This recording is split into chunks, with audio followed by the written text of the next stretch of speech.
Uburyarya bwa Bakame. Bakame yari ifite inshuti ikomeye cyane Warupyisi, koko iyo bajyaga guhaha babaga bari kumwe, gusenga ndetse no mu nama. Icyo gihe rero byagaragaraga ko rwose ko ari inshuti zikomeye, ariko Bakame muri yo ikaba ifite ishyari y'uko Warupyisi yari inkire kuyirusha, yari ifite ubutunzi bwinshi kuyirusha. Bakame umunsi yatahaga rero iza kwigira inama, iravuga ati ese koko Warupyisi ko ndeba ikize kundusha, nakora iki?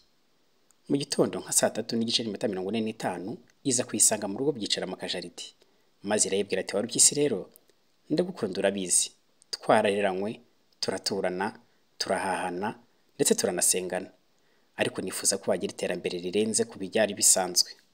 Nuko rero Warupyisi nayo mu muhinyisha ati kagira inkuru Bakame.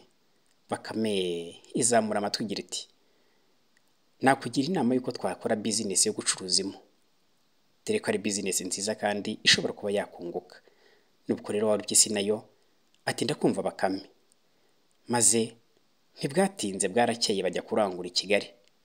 Nuko rero Bakame ibwira Warupyisi ati rero nta kibazo business nzanyitaho ndetse n'amafaranga nyabiki. Warupyisi nako ko byari byigeranye ati nta kibazo Bakame. Nuko Bakame rero imaze gutera imbere, imaze gukira, itangira kujya yirarika, maze itangira kujya yicarira igatuza ati nanjye nabigezeho. Bakame iza kwigira inama ati se wareba uburyo nanyanganya Warupyisi. Nuko mu gitondo cya kare Bakame irikora iragenda nta n'isoni ifite, koko ijya kureba Warupyisi.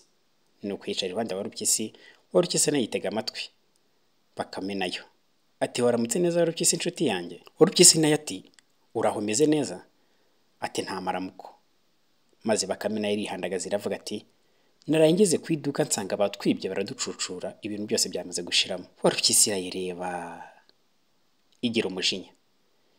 Igize umujinya Bakame nayo mu kubona ko yamaze kugira umujinya isohoka yihutita yigendera.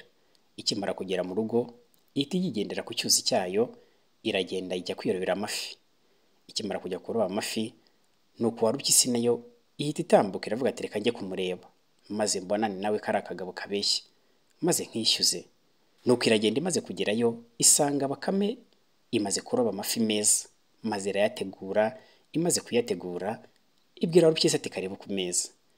Warupyisi nayo ikimara kugera ku meza itangira kugenda icira amacandwe, itangira kugira amerwe, nuko ihita yataka isahani. Nuko ihita ifata isahani yose irayongobeza, maze irangije ibaza Bakame ati ese Bakame utu tuntu batuvanye he?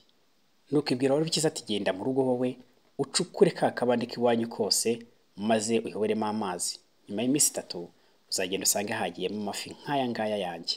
Nuko Warupyisi iragenda irahahingagura koko, maze imaze kuharangiza iyoboramo amazi. Umunsi wa mbere, uwa kabiri, uwa gatatu, uwa kane ndetse kugera ku wa gatanu iyoboramo amafi. Nuko imaze kubona ko nta mafi yajemo igira umujinya ndetse irarakara, ivuga ko izindukira kwa Bakame, maze icyagera isanga Bakame yamaze gutegura inkangaza inzoga y'ubuki, maze isomyeho yumva ukuntu biryoshye, yibagiwe ibyari yajemo maze irisindira. Nuko ibaza Bakame iti noneho simbwibi noneho byo wabikoze gute? Ati ni ibintu byoroshye, genda ufate urutoki rwawe rwose urufate urutemagura ururangize, maze nurangiza ufate amakakama uyatare ibyumweru 3, maze numara kuyatera ibyumweru 3 nusomaho uzumva bimeze nk'ibi ngibi. Iyo niyo nkangaza nakubwiraga. Nuko Warupyisi irishima cyane, irihutira agenda. Imaze kugera mu rugo koko intoki zose irazitemagura maze ifata amakakama irayatara. Nyuma y'ibyumweru nk'ibyo Bakame yayibwiye, igiye gusomaho bitwika umunwa maze urababuka. N'umujinya mwinshi cyane Warupyisi ihita isubira kwa Bakame, ifata agafuka iravuga ati noneho ntabwo nza kugusiga amahoro. Iragenda itanayihamagaye itanayibwiye, itizinga maze ishyira mu mufuka. Imaze kuyishyira mu mufuka irayijyana. Igeze mu nzira yibuka yuko yibagiwe ikijigo cyayo kwa Bakame. Bakame yishyira aho ngaho, nuko isubira kuzana ikijigo, ariko hagati yuko Bakame iri aho ngaho haza guhita kandi kanyamaswa. Ati Bakame byakugendekeye gute ko ndeba wibereye mu mufuka? Ati wahora n'iki ko wangiye kunjyana ibwami bakangororera bakangira umuntu w'umukungu? Ati ariko nawe bikeneye, kubera yuko ninkeneye kwisubira mu rugo ntinkeneye bukungu, waza ukajyamo nawe ukagenda kwifatira kuri ubwo bukungu. Nuko irangije agasimba kajyamo. Bakame irangije irafatira apfundikira, nuko ihita yicikira yisubira ku ruyo. Muri ako kanya Warupyisi nayo barahageze, Warupyisi ikihagera ihita iterura umufuka irawujyana, ariko uko itambuka ikumva byamaze kuremera, atese akanyagwa noneho kareba iki ko numva karemereye, atari kuribeshya noneho ay'ubusa ndakura hatu kubera ko umaze igihe umbeshya. Nuko agasimba kati ntabwo ari Bakame n'ukuri, mumbabarire ntimundohe. Ati ubwo bwenge bwawe ndabumenyereye, uyu munsi ntabwo uza kuncika.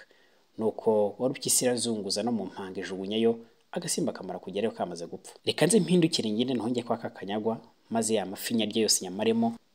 Bakame ikimara kuyibona maze itangira ku ijwi rikomeye cyane ivuga ati nizere kutaje kureba abazimu.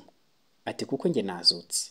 Maze Warupyisi nayo mu kuyireba ati kuko karakantu nikazutse. Nuko Warupyisi isubira inyuma yirukanka, igenda ivuga ati sinzongera kumenyera karakanyagwa. Sinjye wahera hahera umugani.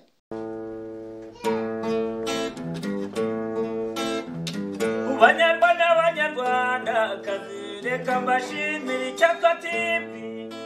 Icyatwa TV turayikunda, nkunda ibiganiro byayo.